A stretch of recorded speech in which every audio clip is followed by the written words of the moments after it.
Zombo Buster Advance is a sequel to Zombo Buster Rising, and it's a tower defense game, but this time around it's merged more into a lane defense game like Plant vs Zombies.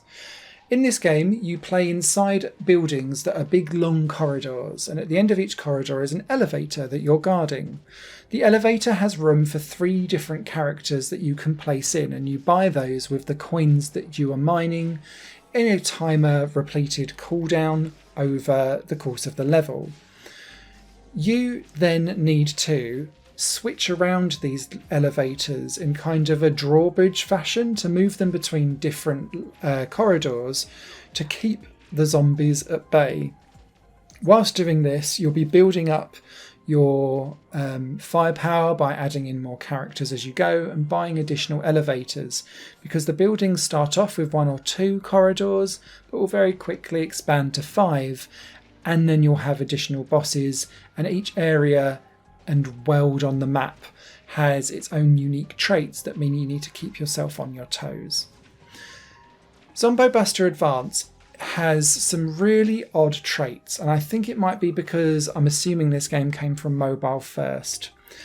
The traces of microtransaction hell are present throughout all of this game, but it puts it behind a grind instead, so that you don't pay necessarily to win, but it's a grind to win mechanic, and I find that really, really boring and stale, particularly on a game that moves very slowly, but then all of a sudden, if you've made like 2 or 3 wrong moves in a row, you'll very quickly be overwhelmed whilst the game feels slow at the same time. It's such a weird issue and problem to have, where it's both slow and overwhelming when it goes slightly wrong.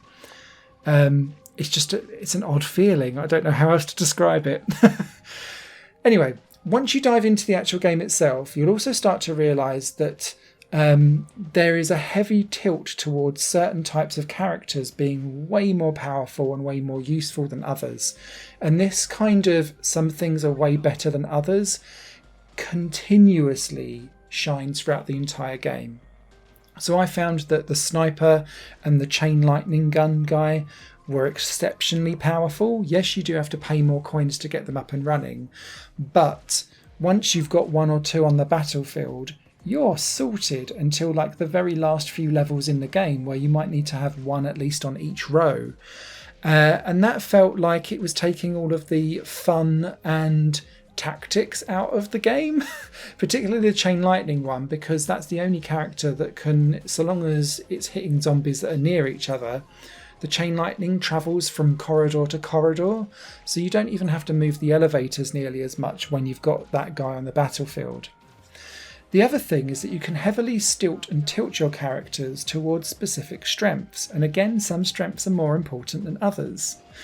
Each character has a badge system, so they have 5 badge slots, and the badges cover reduction in cost, faster speed of attack, faster cooldown between attacks, more damage, or the chance of shooting out 2 bullets instead of 1. And some of those, as you can perfectly imagine, are very much more important than others. And some of it is dependent on the medal system that runs alongside the badge system. So you'll be busy putting in some various badges, and at the very beginning all of your badges will be like a rank 1 or 2, and each rank increases the chance or something by like 2%. And what you'll do is when you get 3 badges of a certain level, you can then pay to upgrade them from the cash from each of the battle wins that you get. Fine, great, relatively simple synthesis kind of background, and a little bit of a grind if you want to get those higher badges. But what it means is that once cost is no longer an issue for you, because you've upgraded the base of how much money you start with through the medal system, because when you complete a level you get given medals to improve your passive abilities, such as starting health, starting cash, how quickly cash regenerates, and how much cash regenerates per time that timer elapses. You kind of covered the cash element, so therefore the cost doesn't matter, so you just tank it through on increasing the damage and increasing the speed. And when you do that, you can get characters that are really powerful and quick. They're just a bit expensive, But if you get a couple of those on the battlefield early on, you're sorted. And so again, Zombo Buster Advance can be heavily stilted to break the game and make it exceptionally easy. The game is still a bit of a grind though, because there is no fast forward button and zombies do chunter along at a very slow pace. However, it's one of those games that you can kind of mindlessly just idle or play away with whilst doing something else. And I was just monitoring what was going on with my tactics on the battlefield as I was like typing up some benign document for work, or looking at scrolling through emails for like future submissions, either for game reviews or music reviews for my websites. So it kind of scratched an itch. But this does feel like, even though I really enjoy that whole elevator mechanic, this feels like a step down in terms of the overall package from Zombo Buster Rising for me personally. Written review will be over on highplayinggames.com. Hope that was informative and interesting. I like some of the ideas of this game. I don't like the way how the microtransaction history of it seems to permeate through making you grind for tangible gains. And wasting my time as a player when I've paid full price for the game. Higher Plane Games is part of the Higher Plane Network, a completely independent media outlet supported by people like you.